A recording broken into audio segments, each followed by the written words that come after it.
João Tomé de Saboia e Silva, mais conhecido como Engenheiro João Tomé, nasceu em Sobral, Ceará, em 4 de agosto de 1870.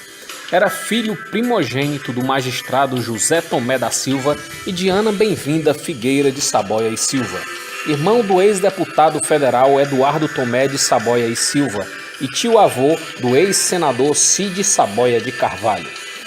Pelo lado paterno, era sobrinho de João Tomé da Silva, ex-presidente das províncias de Santa Catarina, Espírito Santo e Alagoas. Pelo lado materno, era sobrinho do Visconde de Saboia e neto de José Saboia. A família Saboia, a qual faz parte o engenheiro João Tomé, descende do médico José Baltazar Algeri, natural do antigo reino de Piemonte, que veio para o Ceará no início do século XVIII. O nome Algeri foi substituído pelo de Saboia. Foi batizado pelo padre Diogo José de Souza Lima em 24 de agosto de 1870 na matriz de Sobral, tendo como padrinhos o avô paterno e uma tia materna, Joaquina Figueira de Saboia. Estudou português, francês e latim com o professor Vicente Ferreira de Arruda, que dá nome ao colégio Professor Arruda de Sobral. Posteriormente, seguiu para o Recife, onde fez os exames preparatórios exigidos para a matrícula na Escola Politécnica do Rio de Janeiro, tendo ingressado em 1886.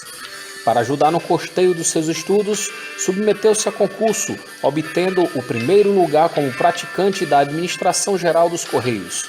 Diplomado em 1891, abandonou o emprego no Rio de Janeiro e seguiu para São Paulo, onde exerceu função técnica na Estrada de Ferro de São Paulo, em Cravinhos. De volta ao Ceará, foi nomeado chefe do tráfego da Estrada de Ferro de Sobral em 1893, então administrada pelo governo federal. Coincidiu nesta época que o então ministro Joaquim Murtinho resolveu arrendar as estradas de ferro da União e foi então publicado edital de concorrência para a exploração da ferrovia de Sobral. Na ocasião, João Tomé foi o único que se apresentou. Para isto, fundou uma sociedade comercial sob o título de Sociedade Arrendatária das Estradas de Ferro de Sobral, que administrou a dita ferrovia de 1897 a 1910, na qual teve como sócio seu primo Vicente Saboia de Albuquerque. Durante sua administração, a estrada de ferro foi prolongada da cidade do Ipu até a então vila de Crateús, onde foi ligada à ferrovia de Baturité e, por conseguinte, ao estado do Piauí, o que trouxe grandes benefícios àquela região.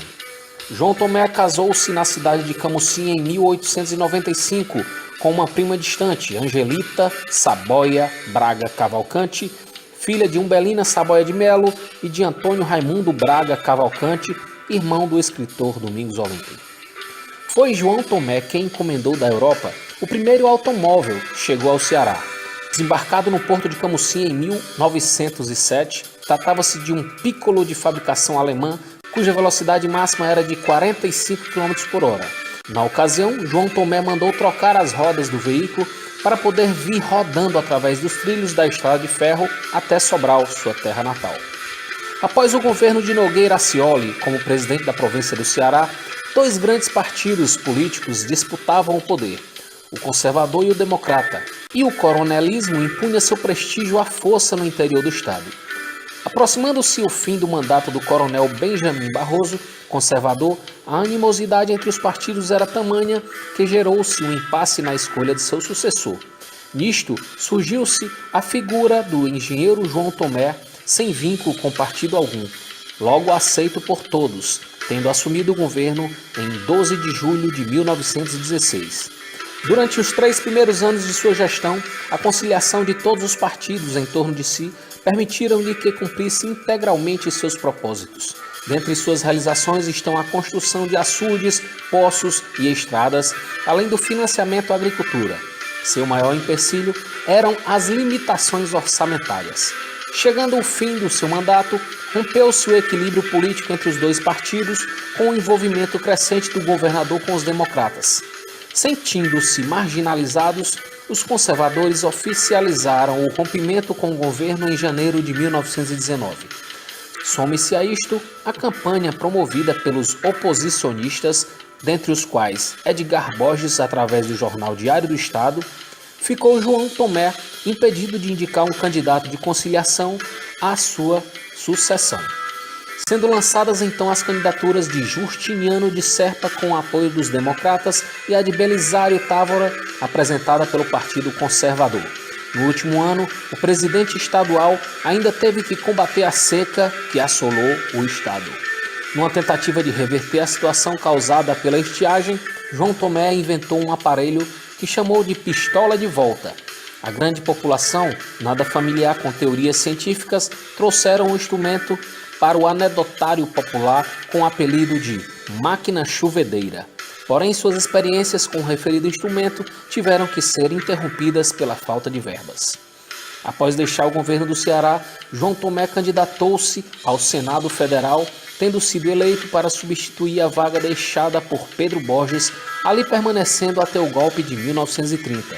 Em sua estadia no Senado, exerceu a liderança do Partido Democrata. Veio a falecer às vésperas de seu aniversário de 75 anos na capital federal, à época instalada no Rio de Janeiro. O engenheiro João Tomé teve tamanha relevância no desenvolvimento do Ceará que muitas cidades nomearam suas ruas e avenidas em sua homenagem. O mesmo ocorreu com o terminal rodoviário da capital cearense, que também leva o seu nome.